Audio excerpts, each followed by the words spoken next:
Now to finish out this portion of the project, we should have already finished animating the rock, the upper and lower leg, and also the head. If you go to your timeline, we can go ahead and lock down all of those layers and also turn off visibility for each of those layers as well.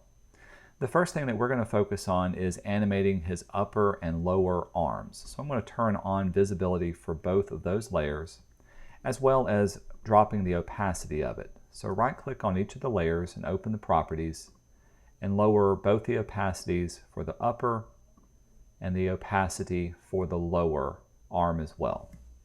Now we want to be able to animate both of these at the same time. So as I work, I'm going to be working on both different layers.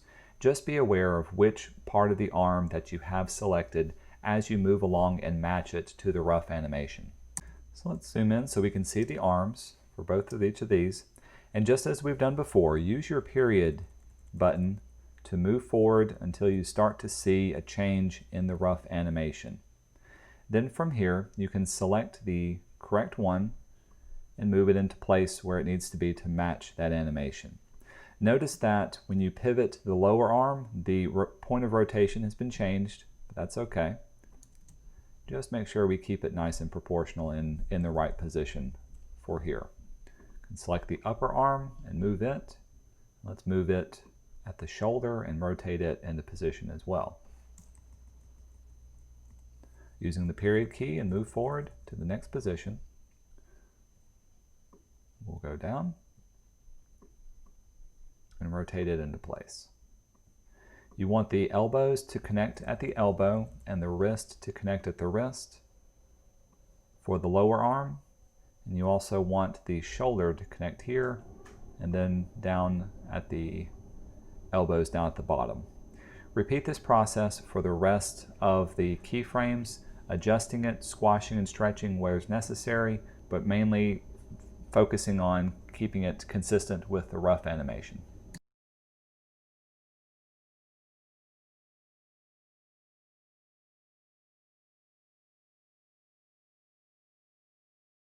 Now with these keyframes established for the arm, let's go back to frame number 1 and start to add the appropriate animation to it. You'll notice that we started moving our head right at keyframe number 12. And so we want the arms to also start moving as he bends down at that moment too. So I'm going to insert a new keyframe for both the upper and lower arm and let that be the starting point for its movement. With each of those selected, we can insert our classic tweens to have it move into place along with these. Gets to this position, we'll create a classic tween for it until it finally moves into position for here. Let's zoom out so we can see the entire thing. Move it over. For this time span, he's adjusting his arms and his hands. He's looking up.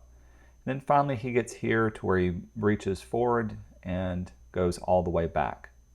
Now this is one of the most difficult parts of this animation, is animating the arms as they stretch out. Here's what's going to happen. Going down to our timeline, you can see we've inserted an extra keyframe as a starting point. So let's do the same for both of these as well. As the arms reach forward and back, you can see they're going to start stretching out. I'm going to insert keyframes, a tween, a classic tween for just these first couple of bits. So as it moves forward, and then it gets to this position, let's insert a classic tween in between here. And from here it starts to move backwards. And here's where you can see the animation really starts to break down.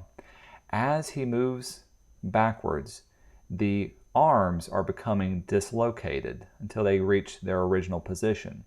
The reason for this is because the motion tween between this position and the next keyframe is going in a linear fashion. So what we need to do is to break this down one keyframe at a time. And we can use our existing motion tween. So with this done, we basically need to have the arms link back together. It looks like the lower arm is in the correct position. So what I'm going to do is select the upper arm at each individual keyframe. So moving here, hit F6 and insert a keyframe.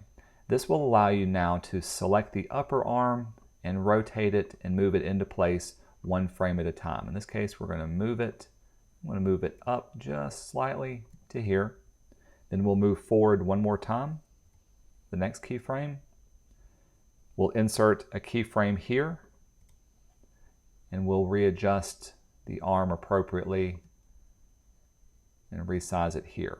Then we'll move forward one more keyframe. Let's readjust it here. So select this one and insert a keyframe, and then rotate it appropriately into place. You can tell I need to zoom in just a bit for this one to let it lock into place. So now to fix the arm, what we had to do was go frame by frame and place the upper arm exactly where it needed to be until it reaches this point. Let's keep going with our motion tweens. So select it, insert your classic tween between these two. Then make sure the arms move appropriately into the next keyframe, which they do. Then I bet we can select all of these. Hold down Shift. We'll do a classic tween for all of those as it moves up and into place here. Zoom down so we can see it. Then have it move upward into this position too. So let's do the same thing for all of these. Select each one of those. Excuse me, just these four right here. Let's insert a classic tween for that. This moves up. And there needs to be, for my case, a tween in between this position. So if we want to test our movie at this point, let's go up to Control and Test. Let's look at the arms as they move. Down, back, and up. And that looks correct from there. Let's close this out. In this time span, he's adjusting his hands. And here's where it needs to move the arms up as well. So we need to take this one keyframe at a time. Again, we'll insert an extra keyframe right here. Let's insert our motion tween or classic tween between both of these. Then we'll move forward to the next keyframe so those look correct. Insert a classic tween between each of these movements. Let's make sure the arms stay together here as well. So as they move up, aha, you can see the arms are also getting off on this position. So in this case, I'm going to move up and zoom out. We may need to adjust both of the arms just to make them look correct. So as the arms move up, in order to get them from interlocking with each other, we're going to select the next keyframe and hit F6 to insert a keyframe here. I'm going to move it back a little bit. Let's insert a new keyframe on the lower arm, hit F6 here. Let's move it forward. Whoops. Hold down the Option key as you move it, and we'll rotate it into place too. Move forward to the next keyframe. Insert a new keyframe here, F6 for the upper arm. Hold down Option as you click and drag. Then insert a new keyframe, F6, on the lower arm. Move it up and into place for there. Hit F6 for the next keyframe. Hold down Option as you click and drag in. You can see it starting to come into position here. And then move forward, F6, and insert appropriate keyframe there. It looks like the next one needs one more. That's all that we needed to do for this one. We'll rotate it just slightly.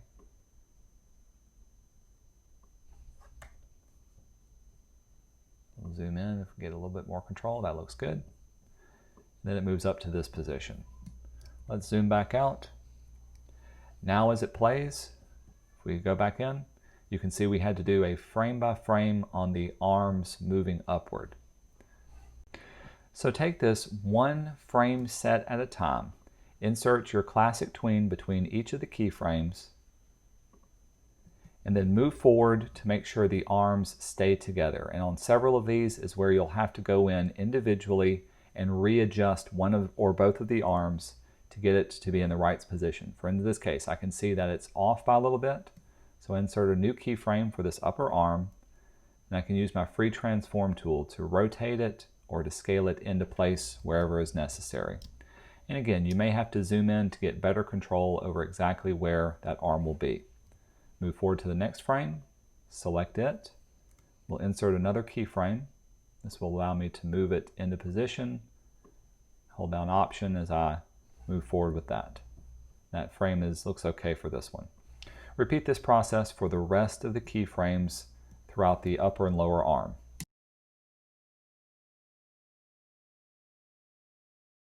All right, with the arm fully done, let's zoom back in. We'll hit Control and test the rest of the movie. And make sure the arm is moving appropriately and staying together as it moves as well. Up and back down. Looks great. We can go down to both of these layers and let's lock down the arms, but keep them visible so that we can work on the hands next. Let's go back to frame 1 and let's select the hand layer. We'll turn on visibility for it. Now, as you play through with the rough animation, after a few frames, you'll notice that a second hand will appear behind the rock. We'll deal with this second hand in just a bit, but for now, let's go ahead and do the keyframing for all of the major parts of the hand that is visible. Also, before I forget, I'm going to turn off visibility for my arms, simply because I know they're going to get in the way of seeing all the keyframes. Now let's go back to keyframe number 1 for our hand. And we're going to start by placing our hand to match the rough animation for each of these initial keyframes. But eventually, your hand is going to start to close around the rock. And let me show you what to do when we deal with this. So for these first couple of keyframes, you can see he reaches down. Then, as we step forward, the hand wraps around the edge of the rock. Now this indicates a change in what the hand is doing. So we need to actually redraw the hand as he's wrapped around. So here's how to face this.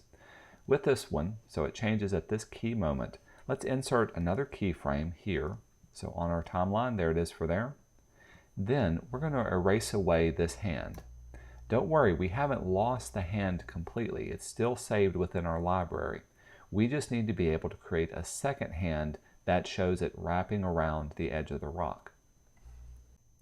So with your hand deleted, let's go over to our Libraries panel and locate the guy hand symbol. With it selected, right-click on it and choose Duplicate. This is going to ask you to give your new symbol a name. We're going to call this Guy Hand Closed. We're still going to keep it a graphic. We'll say OK to this. From here, we can take the guy hand that's closed and let's drag it onto our area. And we want to have the same point of rotation that the other one did. So notice that there's a little dot in the center and there's a little crosshair at the top. Carefully click on that dot and drag it to match that dot at the very top of the wrist. This way, when you rotate it, it'll still rotate at the same point of contact as the other hand did. And we can roughly put it in where it was. With it selected, we need to double click on it. This will take us into that isolation mode. And then we can double click on it one more time to edit just the hand itself. Now you should be able to select the hand and delete it away or make any edits that we need to. Now when you redraw this hand, you can use any of the drawing tools that you're comfortable with using. I'm going to select my hand and delete it away. Just remember that this is the reference point for where your wrist needs to be. For me, I'm going to use my simple classic or paintbrush tool. And with it selected, I can go over to my Tools panel. I want to set my stroke to be black. Let's test out some different sizes of the strokes. It's a little bit too thick. Let's see, maybe we'll bring it down to about 5. I think that's a little bit closer. I'll also change my width profile to be a thicker and thinner taper. That way it looks a little bit more cartoonish as I draw it as well. Finally, while I'm over here, I'm making sure that I'm not in object drawing mode, that is turned off for what we have. Now when I draw off my hand, it doesn't have to look perfect. I'm not going to count off for artistic skill, but essentially I need to indicate where the thumb is and where the curvature of the hand meets back down to the wrist.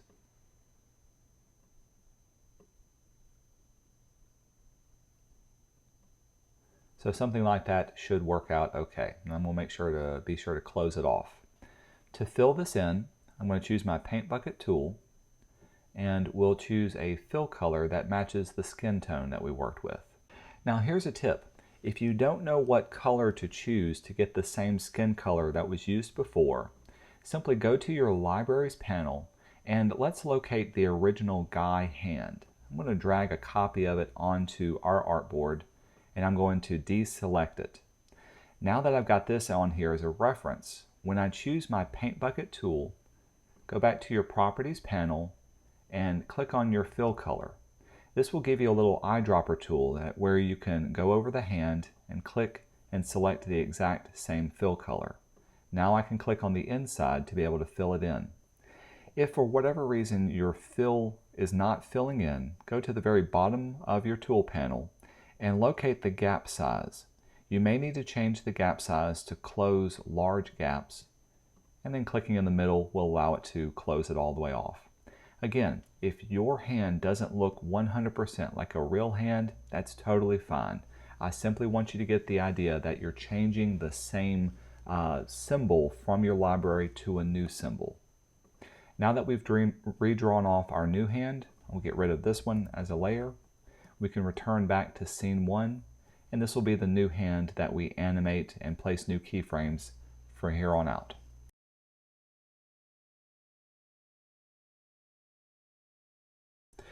Now once you reach about the 99th keyframe, you'll see that the hand opens again to reposition itself down here. This means we need to swap those keyframes back over again. So right now, I'm going to back up one keyframe. This is the last one that has the hand closed. So I'm going to insert a keyframe right at frame 97 that's selected. And we'll swap this instance of our hand, so I'm going to delete it away, over to our open hand. Rotate it back into place. And we'll put that key rotation back there. There we go. Then we'll move forward to the next keyframe and have it move down and into position down here.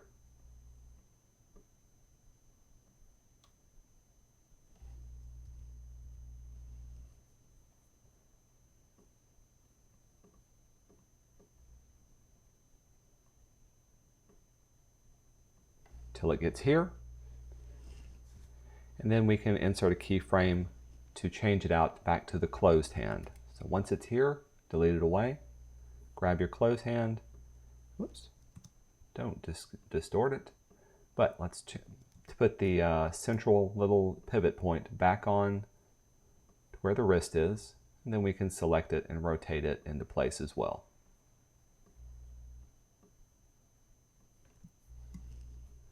From here, we can keep on animating. Here you can see the hand opens again, so insert another keyframe. Let's swap it out to the open hand. And don't forget to change your pivot point back to where the wrist is. So now all we have to do is rotate it around, place it where it needs to be, move forward, and you can see it's going to move down to this point. So we'll move it over to here, rotate it just slightly, and I'm going to move forward one keyframe, insert a new one. Let's swap that over to the closed hand that's in this position. Again, make sure to change your pivot point. Didn't mean to cut that. There we go. And place it where it needs to go.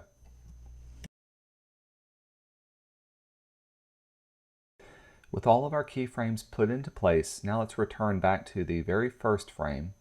And just like we've done with the others, let's start our animation at the same point. In my case, it's frame number 12. We'll insert a starting keyframe here. Now, just like with the arms, take this one tween at a time. As a matter of fact, I'm going to turn on my lower arm so I can have it visible to make sure that it connects to that arm properly and there's no issues with the tweening as it animates. So we'll insert a classic tween here. Let it follow. You can see how it stays with the arm until we reach here. Let's insert another classic tween. Then it stays here. Then it moves in, changes, looks up. Let's continue tweening for the rest of it. Now in this instance, you can see the arm actually starts moving here. So we need to insert a keyframe not at the movement of the arm, but at the movement when the wrist starts to move. So in this case, we'll hit F6 and do a keyframe change for this all the way up till it moves up into this position. So let's do all of these frames as well while we've got them selected. Classic tween for all of those. Now here's where we can see some of the frames are getting off by just a bit. So I'll need to go in, for instance, right here to here, and be able to fix the movement of that position for this hand. So if I select it here, we'll insert a keyframe, and then move it down to where it needs to be. In this case, right here. Step back. It's off by just a little bit, so we'll insert a keyframe here. Select our hand and place the hand where it needs to be. Move forward, insert a keyframe here.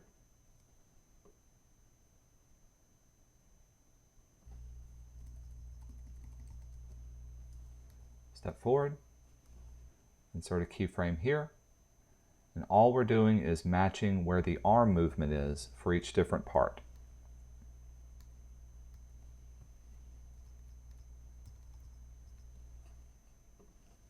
Insert a keyframe here.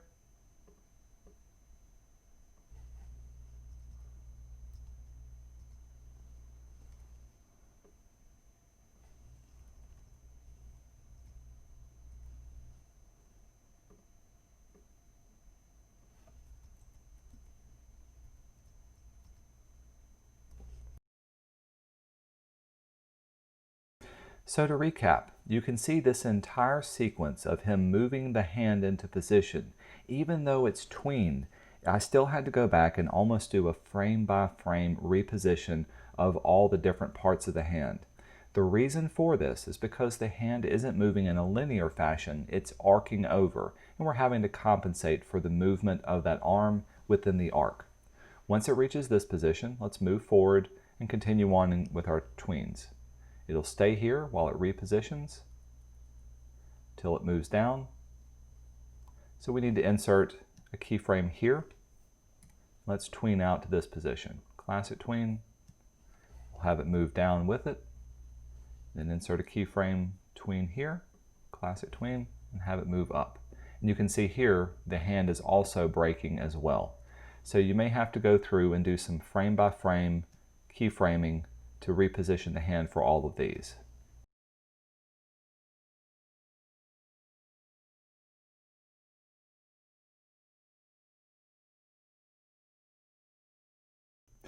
Now it's at this point I realized I've made a mistake with my arm. Notice that the hand opens up and should stay here before the arm moves. And I had the arm moving without doing that pause. So let's go into our arm layer. And I'm going to remove that classic tween for now, just to have the arm stay in the same position. Then I can advance forward until my hand opens up. At this point is where we want to insert a new keyframe and have it start to animate itself. So going back down to my animation layer, we'll hit F6 and insert some keyframes here. And then from this point, we'll tween the arm into the position it needs to be. There's our classic tween. So notice now the arm has a little bit of a pause at that point to allow it to open up and to reposition its hand. I can go back in time now. I'm on my hand layer, and let's have the hand also pause in that position too. So placing it and then moving it where it needs to be. And then now the hand opens up, and now we can continue animating on and correcting where the hand should be. Looks like it's following along pretty good until it reaches here. And then here, the arm needs to pause again. So I'm going to return to my timeline. Let's remove the classic tween from this arm movement because it shouldn't be moving at this point. Now I can step forward. You can see right here is where it needs to resume moving. So right here, we'll add our classic tween. Whoops, excuse me, insert a new keyframe first. Now let's tween out those movements.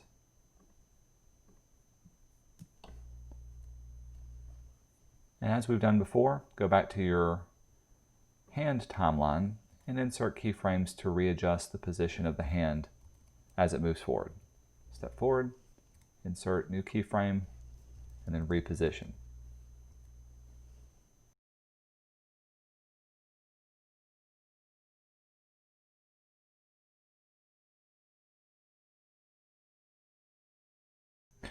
With all of this done, let's zoom back out and let's test our movie. Go up to Control, down to Test.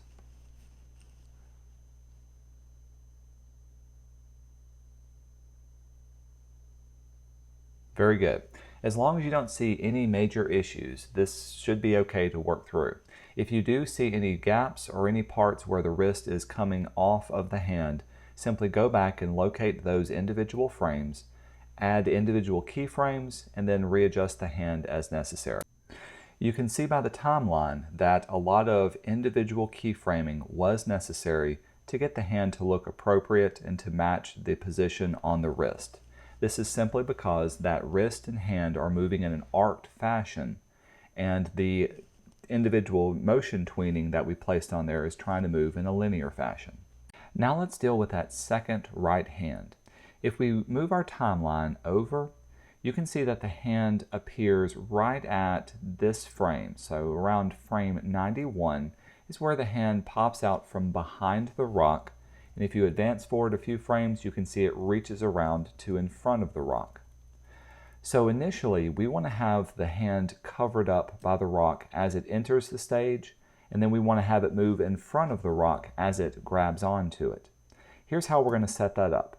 Let's go to our timeline, and we need to create a new layer that's below the rock layer. This way it'll be hidden when the rock when the hand comes out. So we'll create a new layer, click on it and drag it below the rock layer, and we'll call this right hand 1. Right hand 1 is where we'll initially animate it as it moves. Now along that timeline, let's move forward till we can see our rightmost hand, and I'll zoom in to see it. Here you can see all it is the fingers are opening up to reach around. I'm going to get rid of or hide my other hand for now just so it won't be in the way. So we need to draw off a hand that has those fingers. Let's go to our library and let's choose one of our hands that we've worked with before. Any one would be okay.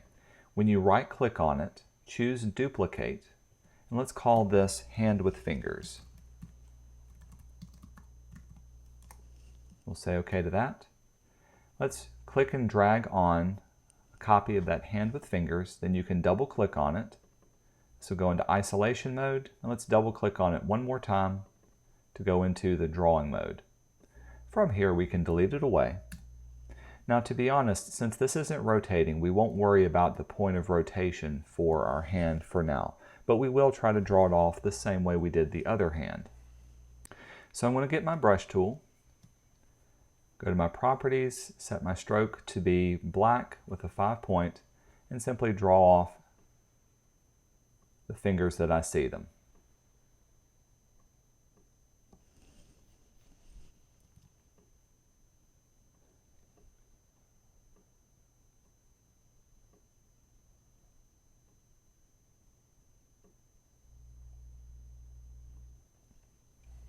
Then once I've got this, I can choose my paint bucket tool.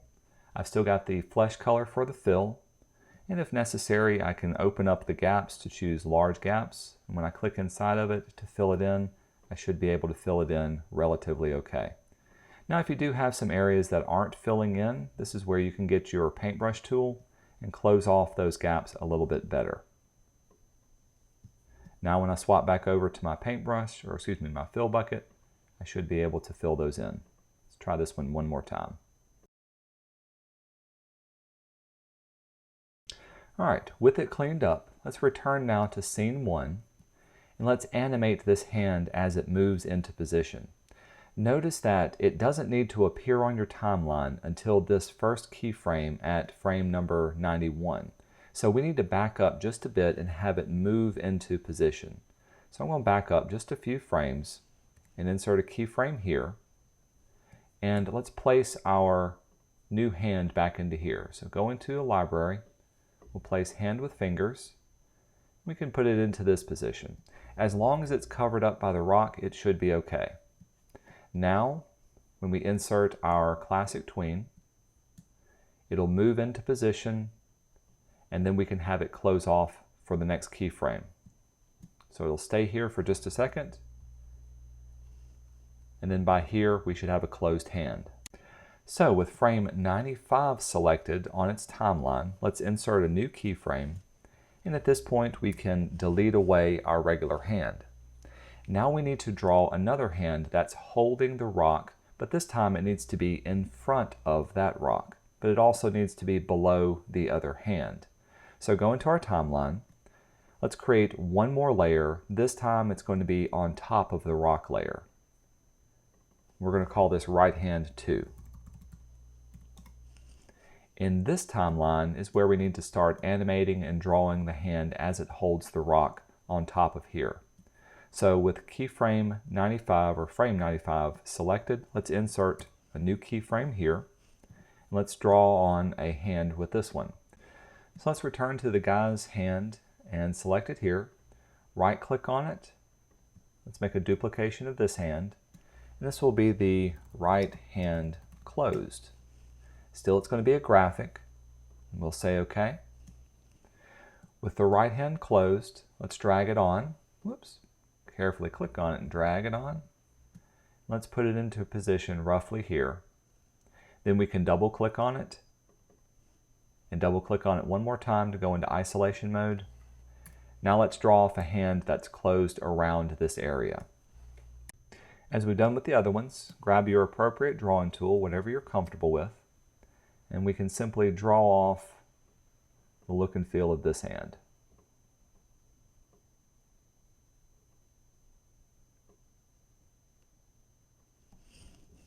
Grab our paint bucket tool, fill it in. Again, yours doesn't have to look 100% perfect. All we're trying to do is to get an idea that it looks like a hand. In my case, I need to close this off a bit.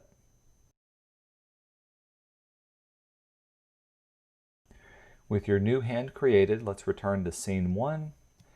Now we can go through and animate this hand in all of the keyframe positions that matches the rough timeline. But in this case, we're working on the right hand layer.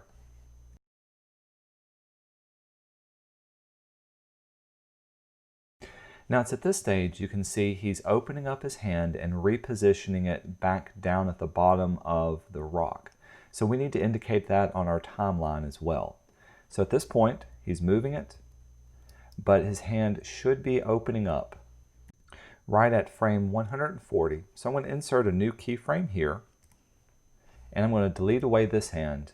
And now I'm going to return back down to our right hand that's behind the rock and insert a keyframe there. And let's bring in our hand with the open fingers.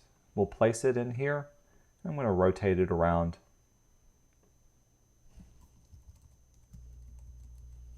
to have it move down to this position.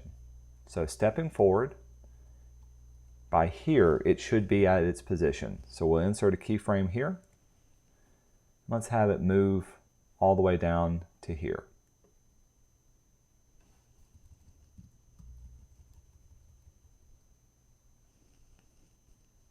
Then by the next keyframe, we'll step forward, insert a new keyframe. It's completely gone, so we'll delete it away. Then we can move back to the right hand that's on top of the rock and place this back into place. Again, rotate it into position.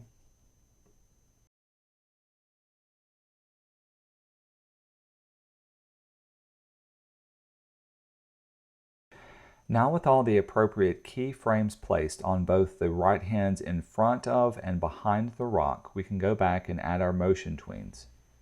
So I'm going to return back to this first cluster of keyframes right where the right hand starts to move. We've already animated this first one, and also I'm going to turn off visibility for my arm just to get it out of the way so I don't confuse it with the wrong hand.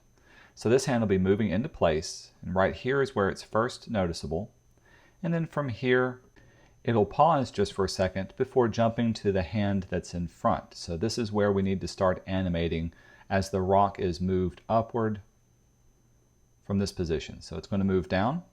Just like with the others, we need to add a motion starting point. So within this cluster, I'm going to add a keyframe here. Let's do a motion tween, a classic tween. This way it'll move down with the rock. And then from here, the rock will be lifted straight up from this position to here. So let's add a motion tween with this one. This will follow the rock. If anything, you could turn on visibility for the rock too to make sure it follows the path of the rock. And here you can see it is getting off. In this case, the rock itself is rotating, but the hand is not rotating into position. So let's go through frame by frame and clean up the position of it. So right now I'm starting here, and I can see my hand is in the correct place. I'll zoom in just to see it a little bit better. Hit the period key to advance forward. And I can see it's off by just a little bit here. So at this, we'll insert a new keyframe, hitting F6, and then we'll move it back into position where it needs to be, right there along that one. Advance forward again, hit F6, create a new keyframe. It's the right rotation, just in the wrong spot. Period again, hit F6 to insert a new keyframe, replace the hand, and then the F6 or period again, and hit F6 to move it into place right here. Advance forward. Now it should be roughly in the right position. I'm going to move it up just a bit for this final bit. Going to the next part, the hand will then move backwards into this position. So let's insert a new classic tween. We'll back out. And if we advance forward, we want to make sure it stays within the rock. And you can see how it's getting off by just a bit here. So we need to advance forward one frame, insert a new keyframe here, and then you can select your hand and place it right where it needs to be. Advance forward one frame and insert a new frame and reposition it. Advance forward another frame, insert a new keyframe and reposition it as well. So take this one thing at a time, inserting new keyframes where is necessary and repositioning the hand so that you're essentially doing a frame by frame all the way into position here. From here, you can see how it will lock down, and the other hand will move into position here. Since this one doesn't have, it's just pausing in this area, we're not going to do any kind of tween movement for this. Instead, it's going to move to the other side.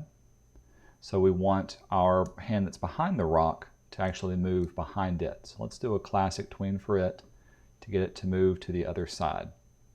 Once it's here, it's nice and in position, and we can resume inserting keyframes or tweens to position here. Step forward one frame and then another. Looks like it stayed in position good there. From here, let's insert another keyframe and do a classic tween between these two. Moves down, and then finally it'll move back up. So as we've done with the others, you can see that the hand may need to do a frame by frame repositioning just to accompany the rotation of the rock. Then you can have it do just straight tweening in between all of those. With this done, now's a good time to save up your document, and let's move forward to the last bit. And I saved the best part for last. This is going to be the body of the person. So I'm going to turn off visibility for the rock and also for each of the hands. And let's turn on visibility for the guy's body. We'll return to frame number 1. And just as we've done with all the other layers, let's go through and put in keyframes and rotate and position the body where it needs to be to match up with the rough animation. Now as I start, I'll insert a keyframe here. you'll notice that the body will start to bend and contort based on what he's doing. At this time, don't worry about remorphing or changing the shape. Simply keep the shape as is, and later on we're going to go back in and adjust it as necessary. So I'm going to place mine right here. So you can see that the body on the rough animation is bending. I'm just going to place it and have it set right here. We'll move it down, hit F6. Again, rotate the body into position, and then move it down if necessary, trying to keep it nice and aligned with where the pants are.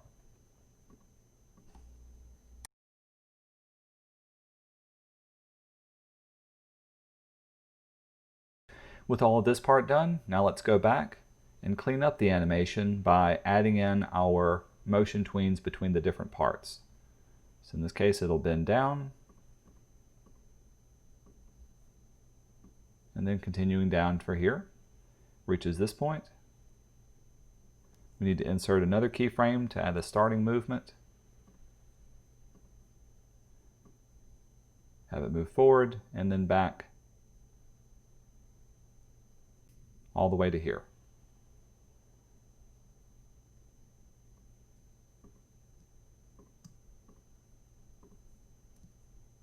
At this point, the motion will pause so he can reposition his hands until it gets here, and then it starts to bend again. So we'll skip ahead and then move back down to here. So all of these need to have tweens as well.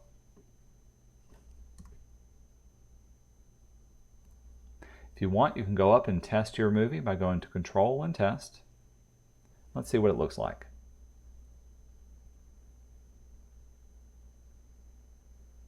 All right, so roughly it's in the correct position. Now what we need to be able to do is to draw off and bend it as it's also moving its position as well.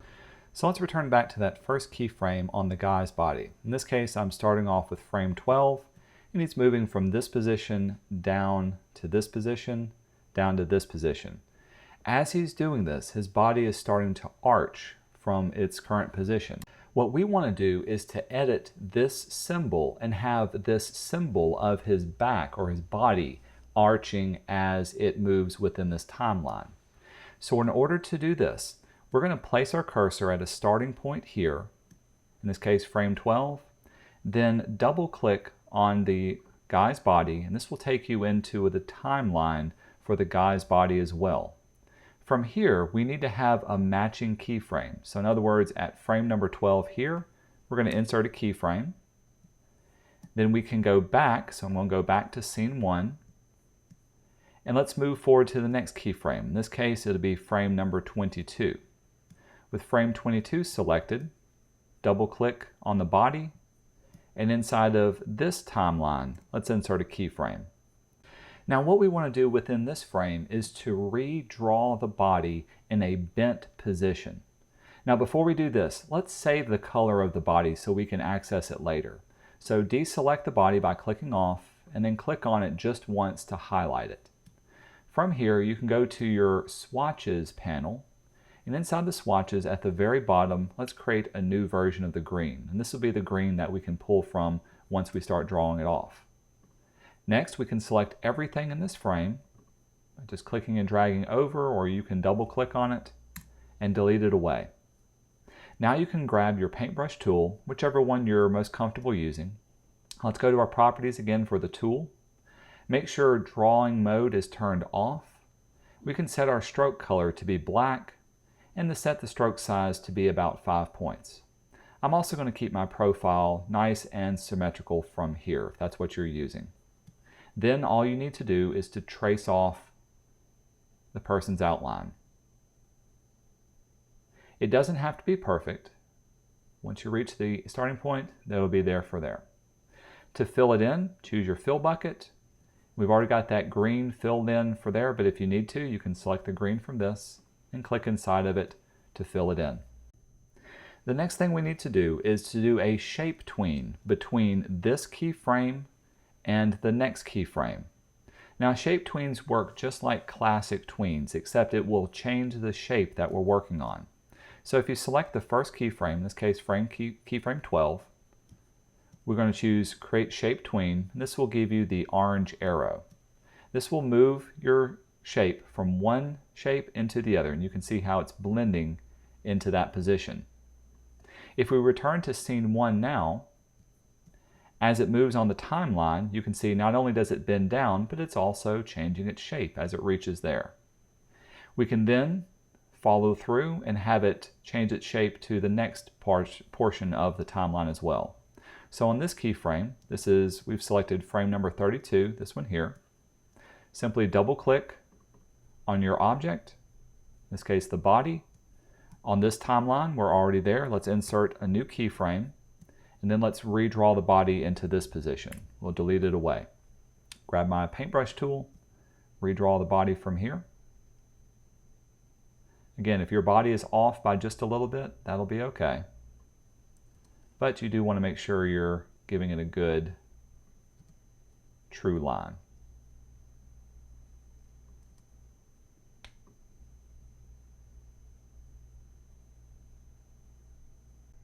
Now we can grab our fill bucket tool and fill it in.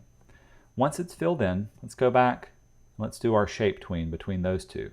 So create a shape tween, again orange, then you can test it out to see how it's going to morph into this position. We can then return to scene 1 and test it out from here. So it goes down into position, he looks up, and then we need to redraw the shapes from this.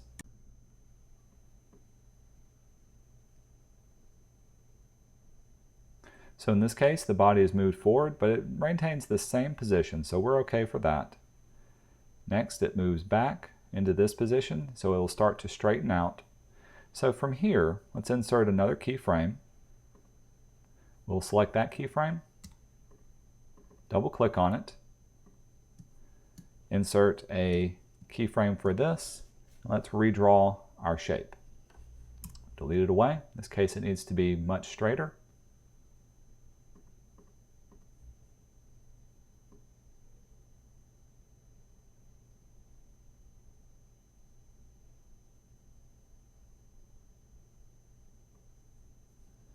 Grab our fill bucket and fill it in. Then I'm going to back up and have it start to transition right about here. So we'll hit F6 and create our shape tween between these two. Now in this case, you can start to see that it's going to do something kind of weird. It's almost giving you a double kind of shape tween. This is because the computer's trying to interpret it, but it's not getting the shape 100% perfect.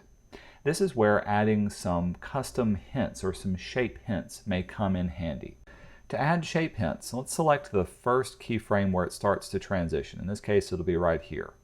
With this one selected, you can go up to Modify, down to Shape, and choose Insert or Add Shape Hint. Notice Shift-Command-H is the keyboard shortcut.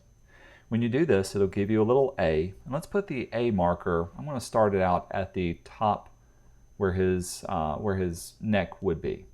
We'll do the same thing again, going up to Modify the Shape. We'll add another shape hint. Let's do one in the middle of his belly. Let's do another one, Shift-Command-H. We'll put this marker at the very back, and Shift-Command-H. We'll put this one on the top of his back here. So notice it went A, B, C, D in a counterclockwise motion. When we go to the next keyframe, where it's morphing into, we need to place each of the markers back roughly where they were, but we need to go in a clockwise position. So in this case, D, C, B, and then finally A up here. These shape hints should give it enough information to help it morph much smoother from one position into the other. And you can see that gets rid of that particular problem. Now, every once in a while, shape hints simply don't work. No matter how many you add or what you do, it's not going to work out. And it's actually easier to draw these shapes one frame at a time, doing almost a frame-by-frame motion. But with this done, we can now go back and test our scene. So going back to scene 1. So now you can see as it moves, goes into position, and then we need to have it transition as it moves up. So let's go to the next keyframe for this, going one keyframe at a time. Here it's okay. By the next keyframe, it needs to be bent inward. So in this case, this keyframe here. So with frame number 83 selected, we'll double click, go into our timeline, insert a new keyframe. We'll delete away, that's here, grab our paintbrush tool, let's redraw this as it's curved inward. Let's do a better job in redrawing it.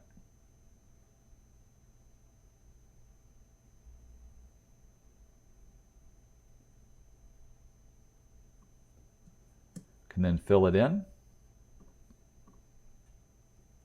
Let's create our shape between these two shapes. Again, it's messing up just slightly for each one.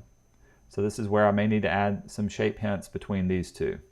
So selecting that first one, Shift Command H, we'll add a starting point. We'll do it for A up here. Shift Command H, B. Place them right next to all the other ones. Shift Command H, C.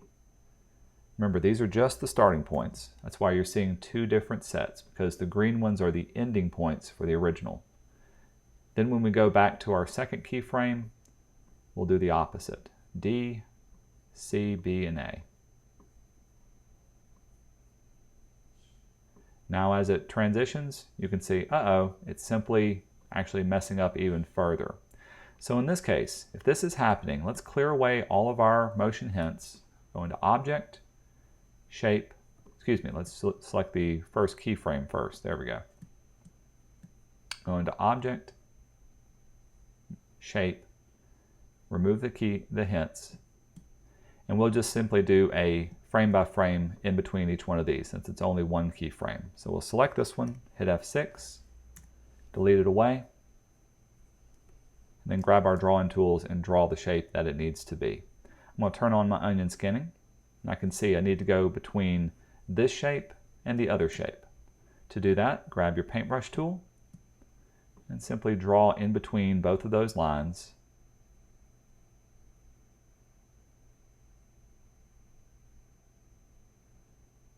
With the outline, and grab your paint bucket tool. I can turn off onion skinning now and fill it in. So now as it transitions, we're doing a frame by frame transition for that. So that's the setup for doing each part of the back. Advance forward to the next keyframe. You can see that the object needs, or the back needs to be bent outward this way. We'll double click to enter into the object's timeline. On the object's timeline, insert a new keyframe. You can then delete it away and redraw the shape of his body. Once the shape is done and filled in, you can go down to your timeline. Let's insert a shape tween. Test it out. You can see that one actually works pretty good. Then we can go back to scene 1, and you can see how it will transition up to here as well. Take this one keyframe at a time, moving into position as it moves where it needs to go.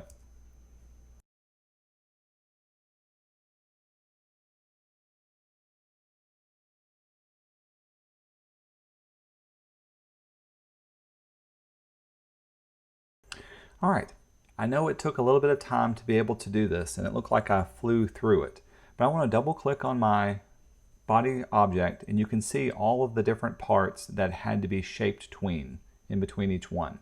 Some of these did require me to have some little shape hints. Others did require me to draw an actual in-between object and do a frame-by-frame movement for each. But once you're finished, it should look something like this within your character's body object. We can then return to scene 1. Now let's test our movie by going up to Control and Test. You can see the body will bend and warp as necessary. Now if it's off by a little bit, this is where we can go back in and clean up our animation. So I'm looking at things like his arms are becoming a little bit dislocated. So what I need to do is simply go in, I'm going to turn on my arms layer, for specifically the upper or the lower arm, I'm going to keep the arm in the same place, but I want to be able to move my body in the correct position. So going to this position here, in this case, it gets off, looks like in my case, frame number 95. All I'm going to do is select this overall and just rotate it into place to be in the right position here. Then I can go into the next keyframe and put it in the right position for it. And then have it be in the right position from wherever it needs to be. So this is where you can do some simple cleanup of your keyframes in the main timeline. In this case, I may even stretch it out a bit, just to get it looking correct. And of course, we want it to finish in the right position too. And there's that. Now when I go back to test my movie, the arms should stay in the right position as they move down into place, look up, and picks up from here. The very final thing that we need to do, obviously is missing, is his neck object. With that one done, I'm going to lock down the head, the hands, and the body as well, just to make sure I don't accidentally do this. And let's unlock and turn on visibility for both the neck and also for the head, because we want to be able to see the position of the head as we work on this as well. So I can see where the neck is connecting from the body to the head, and that's what we need to make sure it does as we animate each individual sequence. So I'm going to go in and rough out all of my positions on my timeline by inserting keyframes where they need to be. Insert a keyframe here, and then simply moving it and rotating it into position to stay with the body. Now, if it is off by a little bit, this is where you can go in and distort your neck. The neck should really be the most flexible thing that we have, but it should stay roughly in the same position each time. Move forward, go to the next position, hit F6. We'll insert a new one. And let's rotate the neck and place it where it needs to be, connecting the body and that together.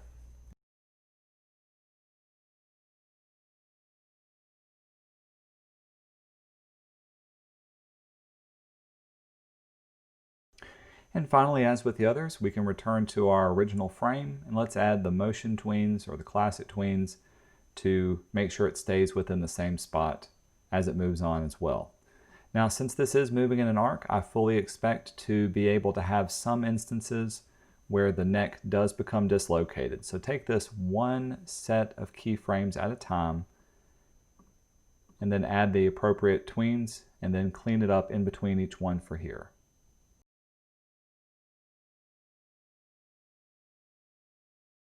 With all of this done, let's go and test our movie. We'll go up to Control and Test and see if there's anything that's standing out